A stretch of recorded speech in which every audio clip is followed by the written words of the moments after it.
This is problem 7-42. It is on page 350. Draw the shear and moment diagrams for the beam A, B, C, D, E. All pulleys have a radius of a foot. Neglect the weight of the beam and pulley arrangement. The load weighs 500 pounds. Okay, so they've got a nice figure here. I will copy it and then add some dimensions to it, but basically I'm going to make a sort of a schematic with some free body elements. So A is on the left, we'll have AY, AX. E is on the right, and so we'll have an EY reaction. And then at point B, there is a support for our first pulley, and there's a cable that acts or that wraps around this first pulley, which is at B, and supports a 500-pound load in the cable. And then at C, just moved over a bit, there is another pulley, and that pulley allows the cable to wrap around. Once again, goes up. Finally, the last pulley at D takes the cable and redirects it toward a support at the wall. Now, this is not completely a free body diagram. I actually drew it again as a free body. What I wanted to do was see what forces act on the beam without all of the pulleys present. So obviously, the reactions at the ground won't change at all. AX, AY, and EY are all the same. If we think about what's happening with the pulley at B, let's draw that pulley. Well, let's see, there must be force pushing up from the beam onto that pulley, right? That's what the support, the post, does for the pulley at B. And then, of course, we have tension in the line acting downward. A sum of forces in the vertical direction tells you that the beam has to push up on the center of that pulley with a force of 2T. Therefore, the pulley is pushing down with a force of 2T on that post. Okay? Let me move this 500 pounds up. That's a different figure. There we are. What about the post at C? Well, let's make a free body diagram of the pulley at C. Obviously, tension acts on either side of that pulley, and so apparently the post pushes down with 2 times the tension. Therefore, the pulley is pushing up on the post with 2T. What about the pulley at D? Well, we've got tension acting downward this way, tension acting to the right, and so to resist that, the post has to push up with a force of T and to the left with a force of T on that pulley. So if we draw the post for the pulley at D, which it is a shorter post, what we'll note is that equal and opposite forces must act on the post from the pulley. So there must be a force T this way and a force T downward. Now let's draw a coordinate system on this thing. And really I'm going to begin the coordinate system on the left, so I guess I should include a coordinate system something like this. The way the origin looks reasonable. Okay, now what else is there to know about this problem? Well, the dimensions are important, so let's throw those on this thing as well. We've got an 8-foot dimension from A to B. Between B and C, there's a further 2 feet. Between C and D, 2 more feet. And between D and E, there are 3 feet. Okay. Now the height of the first pulley stand is 3 feet. The depth, if you will, of the second pulley stand is 2 feet. And the height of the last pulley stand is 2 feet. Okay? So I think that's all of the relevant geometry. So now let's work on summing forces for this free body diagram. I don't think we need our pulley diagrams any longer. So I'll begin by summing forces in the horizontal direction, because that's probably the easiest one. We only have AX and T acting. So AX plus T must sum to 0 for static equilibrium. And so it's pretty obvious that the tension in the cord is equal to 500 pounds throughout the entire system because there's no acceleration. And so what that means is AX must be negative 500 pounds. In other words, in reality, the wall has, or the pin has to pull back this way, which it should not be a big surprise. That's the trivial one. How about,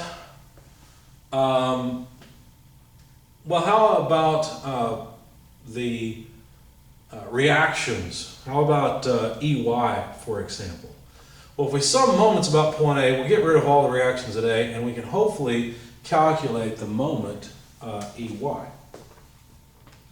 So let's go there. So summing moments about A, counterclockwise positive, equals, well, let's see, what have we got?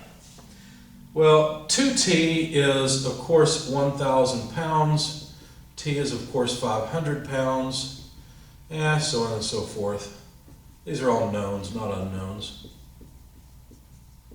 So we need to take the moment of each of these. So for example, we need 1,000 pounds times its moment arm, which is 8 feet. But of course that is a negative moment, so minus 8 feet times 1,000 pounds force gives us the moment from the first pulley acting at B. And then the next pulley acting at C gives us a positive moment, but its moment arm is even longer. It's 8 plus 2 equals 10 feet. So plus 10 feet multiplied by a further 1,000 pounds.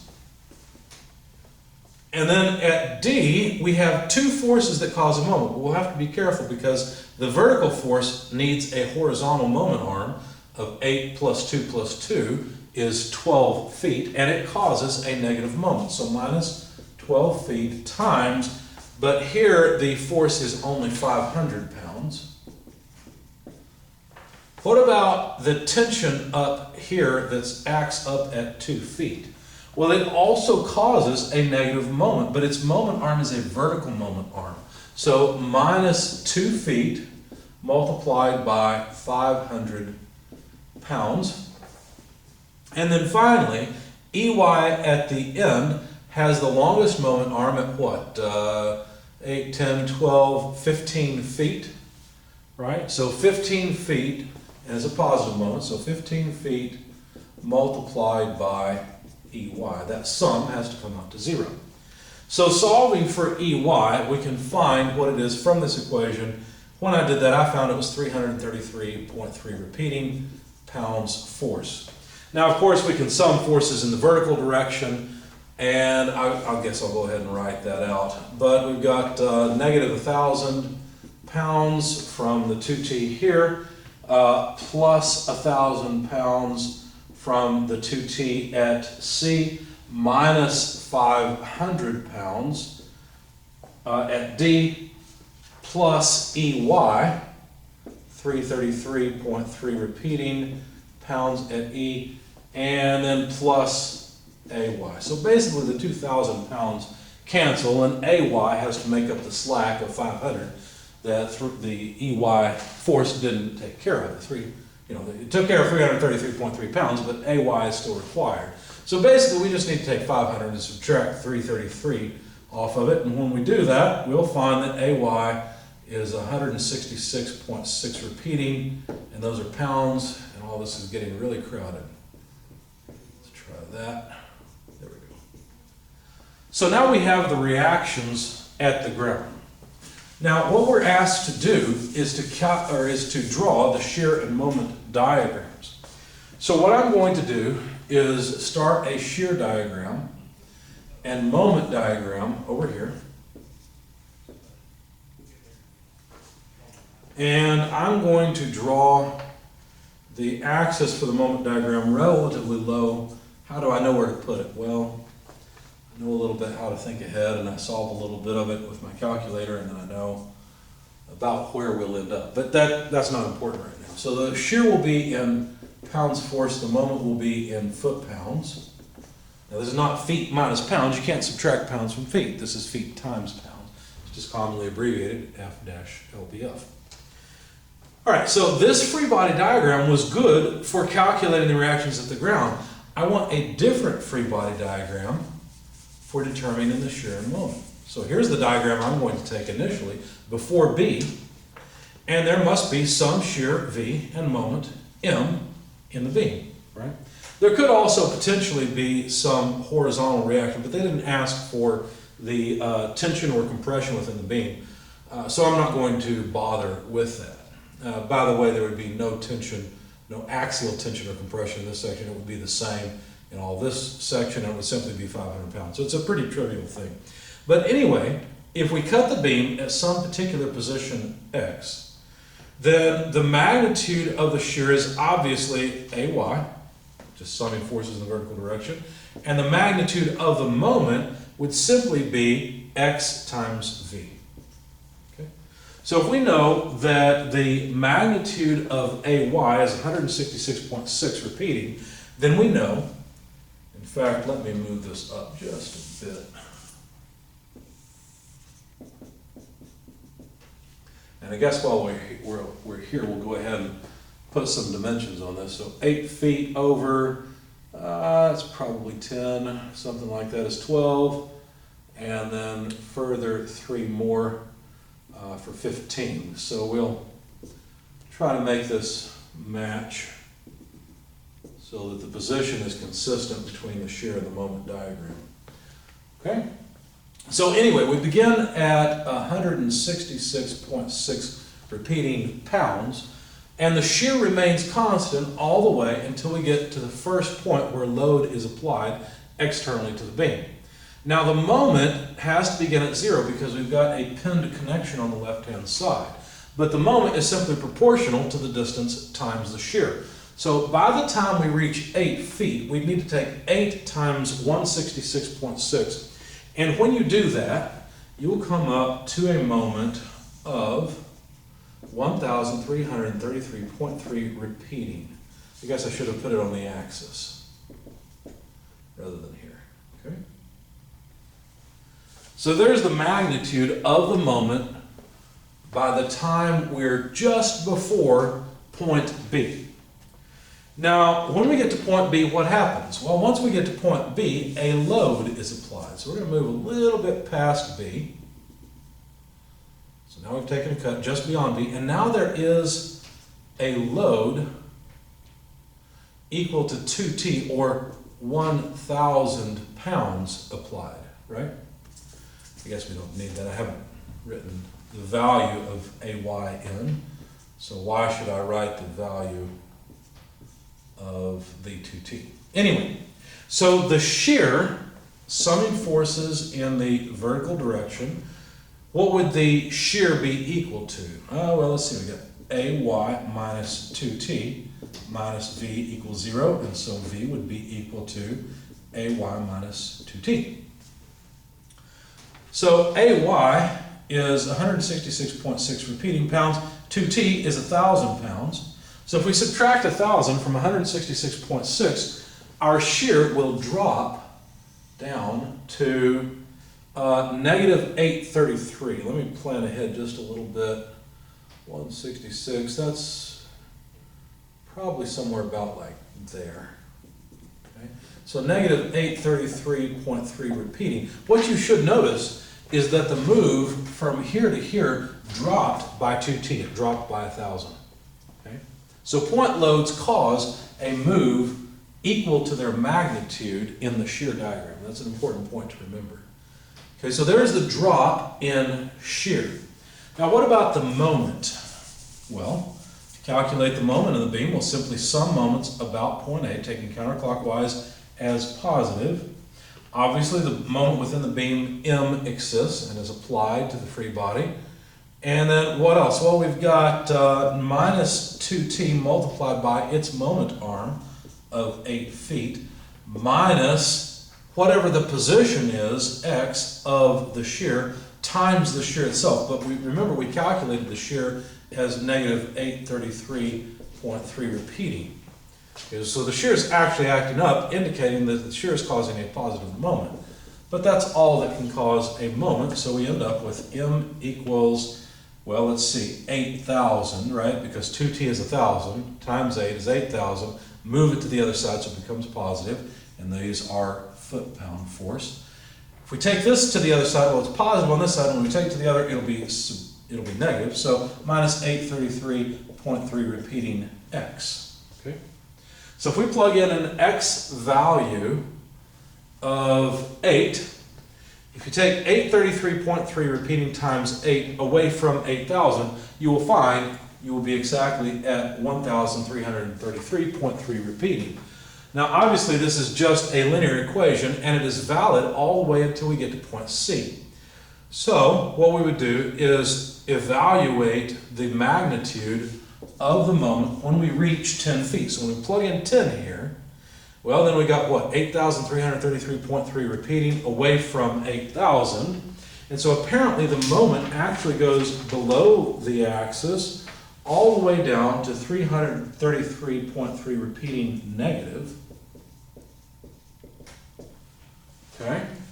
And is linear between those 2 points. Despite my drawing, it's supposed to be linear. Okay? What about the shear?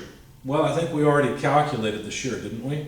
The shear was constant at 833, so, or negative 833, so it just moves over to the right. Okay. Well, let's continue then. So now we understand what happens between B and C. What about between C and D? So let's move the line over a little bit farther, include some more. So we've included B. Now we're going to include C, where we have a force of 2T acting upward, and then we have our shear, V, and moment, M, within the beam material itself. And of course, our X position has moved over now, such that X indicates a position between C and D, so beyond 10 feet. Now, calculating the shear, first of all, we'll get by summing forces in the y direction. So let's see. In fact, could we just write it down by inspection? Well, let's see. V equals, the two t's will cancel, right? So it'll simply be AY. So what's going to happen is the shear diagram will go back up to the exact same level where it was before, because the two T loads cancel one another. What about the moment? Well, let's see. The moment would be equal to, well, let's see, what's the moment of V? Well, let's see. You know what, let's sum moments. I should probably do that rather than going the quick way. So sum of the moments about A equals M, okay, minus 2T times 8 plus 2T times 10, taking into account the moment of the two 2T forces at B and C respectively. And then finally the shear. Now the shear is causing a negative moment, so minus AY, which is the magnitude of the shear, times X. Or as I like to write it before, X times AY, because Y is a subscript on A. So this comes out to 0, and so the moment, now we can simplify this just a little bit, right? Because if we take 8 from 10, that's just 2.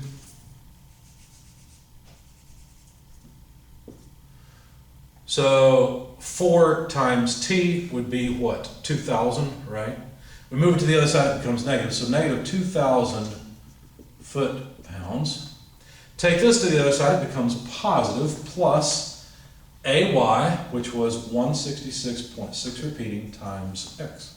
So there's the equation for the moment as a function of position between X equals 10 and 12. So let's evaluate this equation at X equal to 10. If you plug in 10 here, you'll get 1,666.6 repeating. And if you take that and add negative 2,000, then you get negative 333.3 repeating. So that's consistent, that's good. As we move forward, what we would need to do is plug in X equal to 12 in order to determine the moment once we reach a position of 12. So if we evaluate this at 12 feet, then we get what? 166.6 repeating times 12 feet. I don't want to include units. I know that the result will be foot-pounds.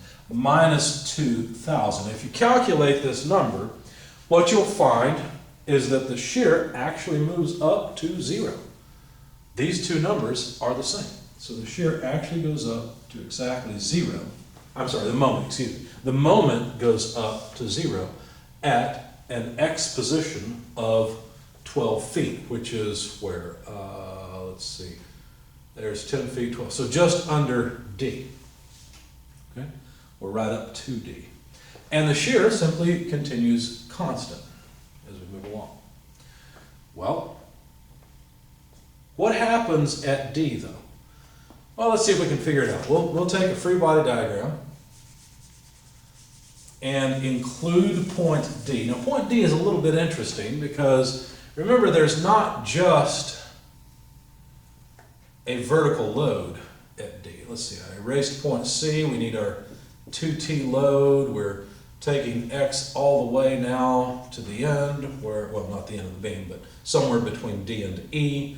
We've got point D here, and so there is a vertical load of T, but there is also a horizontal load, pardon me, that acts on the beam. In fact, let me pull up the little bit of post, if you will, that is supporting the pulley. We'll draw T here, and of course we've got T, let's see what's the proper direction, to the right.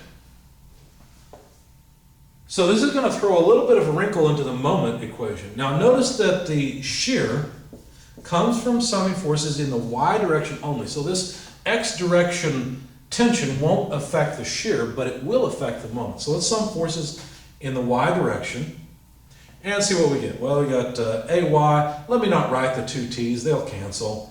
Minus t minus v equals 0. That's it. So v equals AY minus t. So it's pretty easy to come up with the shear. All we have to do is take 166.6 repeating and subtract 500 pounds from it.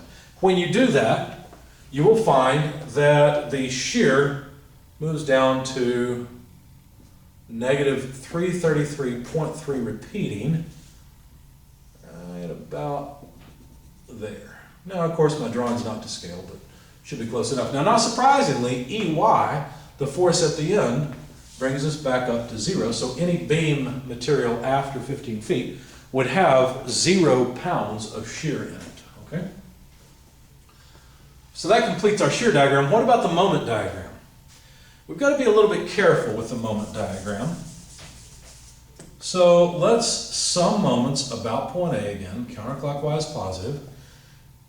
The moment within the beam is applied, of course. We'll have, minus 2t times 8 plus 2t times 10. We can't just cancel those because their moment arms are different.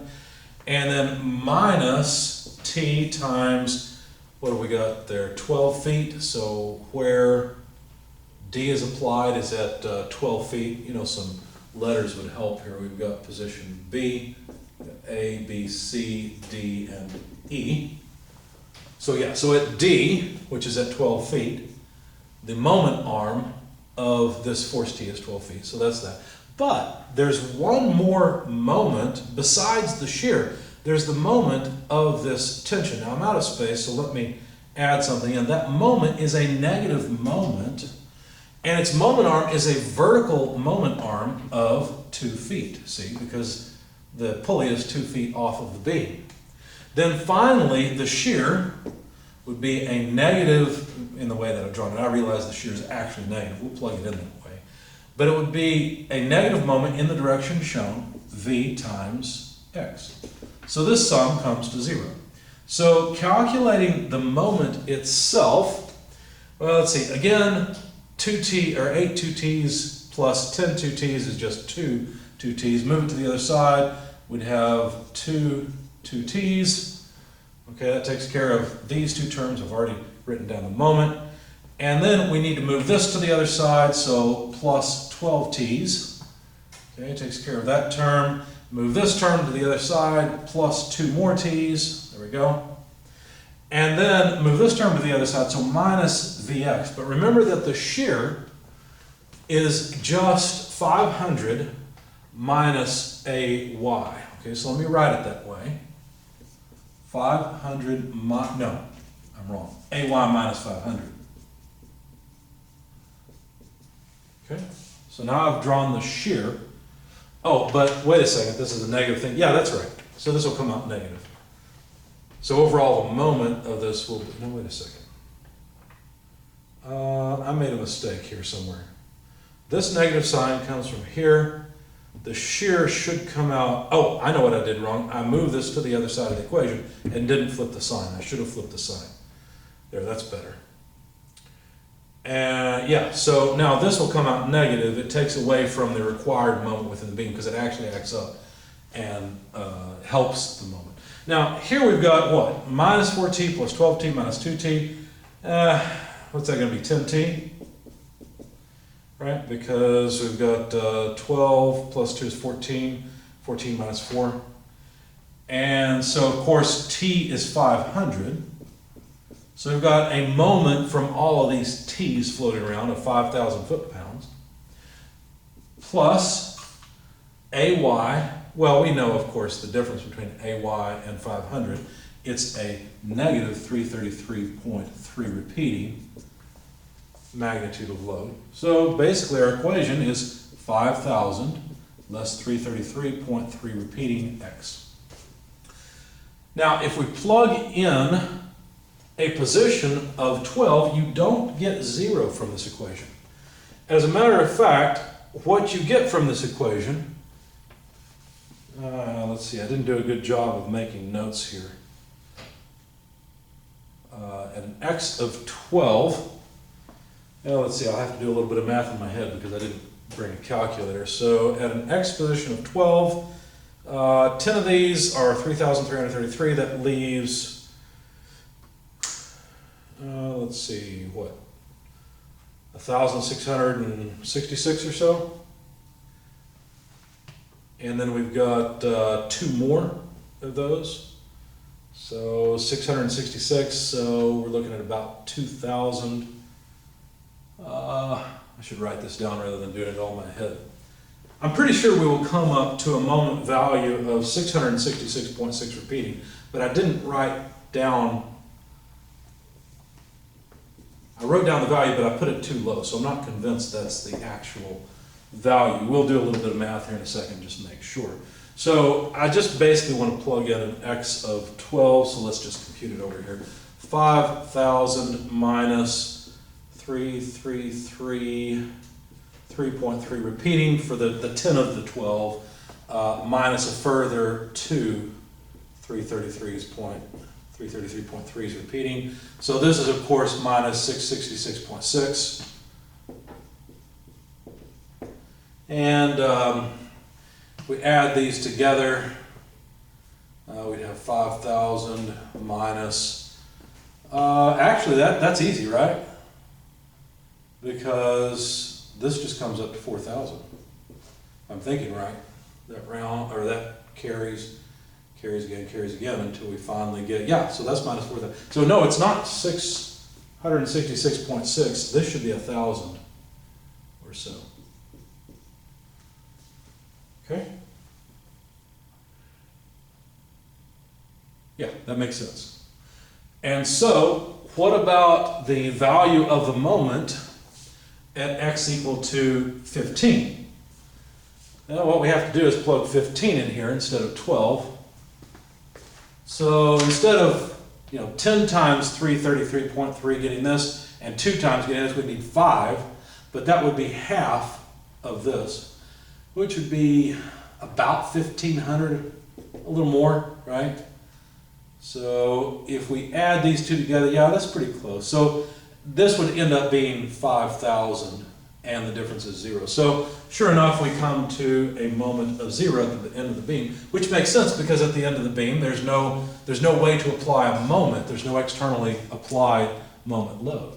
But the point is that we've got the shear diagram and the moment diagram as we move throughout the beam. Now the reason that the moment diagram steps so much is because of this horizontal load that causes a moment, this horizontal load that is offset vertically against the beam.